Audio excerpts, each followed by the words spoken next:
Wagon से मैंने ये नॉलेज इंसाइक्लोपीडिया साइंस परचेज की, जिसमें मतलब ये ऐसा कुछ नहीं है कि किसी एज ग्रुप के लिए है। ये किसी भी एज ग्रुप को की नॉलेज को इन्हांस कर सकता है। जो इसका कंटेंट है ना, टेबल ऑफ कंटेंट, आप उसको देखिए। एक तो इसका पेपर क्वालिटी बहुत अच्छी है, और जब आप इसके कंटेंट पेज को देखोगे ना तो आपको बहुत सी चीज़ें मिलेंगी। एक्चुअली नॉलेज तो सबके पास होती है, लेकिन नॉलेज को प्रेजेंट कैसे करना है वो ये बुक दिखाती है कि आपको नॉलेज को प्रेजेंट करना है जो इजी वे हो लर्निंग का, समझने का और उसको एक्सप्लेन करने का। लेट्स एक टॉपिक लेते हैं कि कितना और किस तरीके से एक्सप्लेन किया है। What is matter, autumn. अब चलते हैं पेज नंबर 12।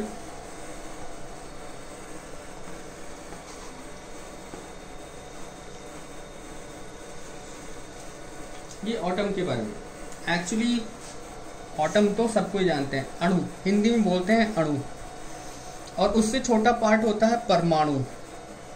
न्यूक्लियर बम बनता है उससे। तो अब एटम को किस तरह से एक्सप्लेन किया गया है वो यहाँ पे दिया है कि पूरा एटम किस किस चीजों से बना होता है। उसमें होता है electrons, neutron and proton. Electron आपका माइनस साइन में होता है क्योंकि वो बिजली से रिलेटेड होता है। पावर, बिजली, यानी जो भी आप बिजली आपकी ट्रांसफर होती है ना, वो माइनस या प्लस के फॉर्म में ट्रांसफर होती है, चाहे वो किसी भी केबल से या वैसे जा रही हो।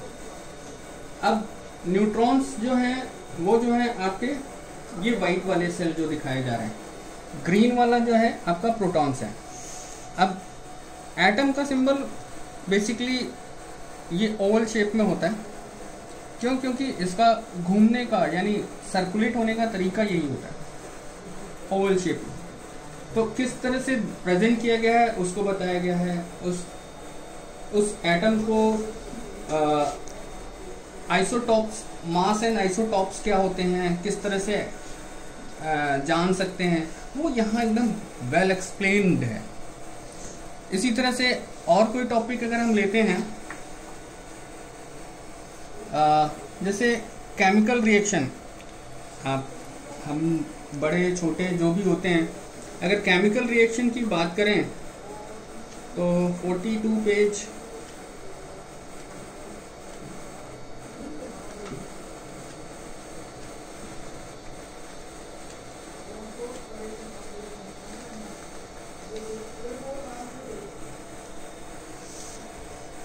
इसमें रिएक्शन क्या होता है इसके बारे में अच्छे से बताया गया है। रिएक्शन बेसिक, रिएक्शन बेसिक मतलब आप कोई भी चीज करते हो ना तो उसके मतलब न्यूटन लॉस की तरह एक तरह से काम करता है। अगर कोई क्रिया करोगे तो प्रतिक्रिया होगी।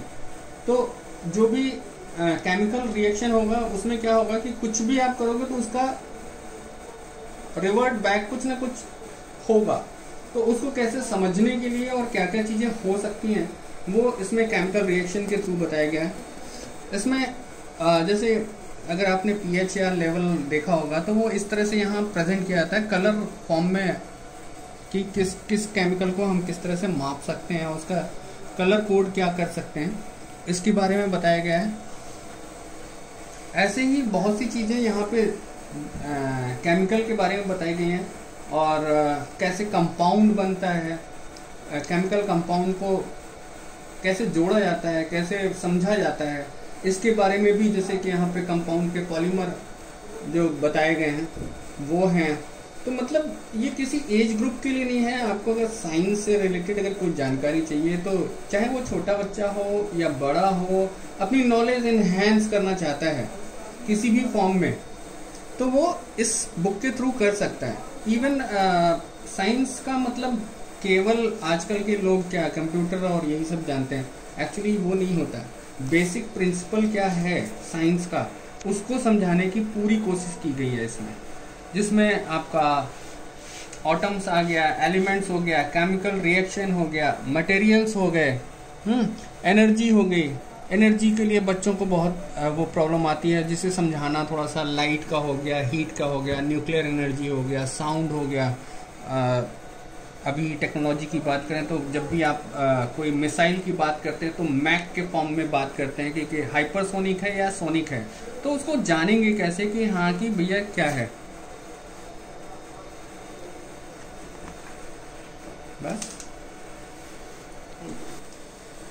इस बुक को आप परचेज कर सकते हो bookswagon.com से, बहुत जेन्युइन प्राइस में, और इसमें आपको जेन्युइन तरीके से बताया गया है, जो जेन्युइन प्राइस में आपको अवेलेबल है। डिस्काउंट भी अच्छे मिलते हैं, और इसमें कोई भी फेक बुक नहीं होगी, आपको ओरिजिनल बुक मिलेगी फ्रॉम एक्सपोर्ट क्वालिटी। आपका हार्ड कवर देख सकते हो इसका, और इसके पेपर देख सकते हो। ये कोई डुप्लीकेट बुक नहीं है, ये ओरिजिनल है। इसकी डुप्लीकेट मिल जाती है, लेकिन आप ओरिजिनल परचेज करो। अच्छा, ज़्यादा दिन तक टिकती है, चलती है। किसी को आप गिफ्ट कर सकते हो इसे, नॉलेज इन्हेंस करने के लिए।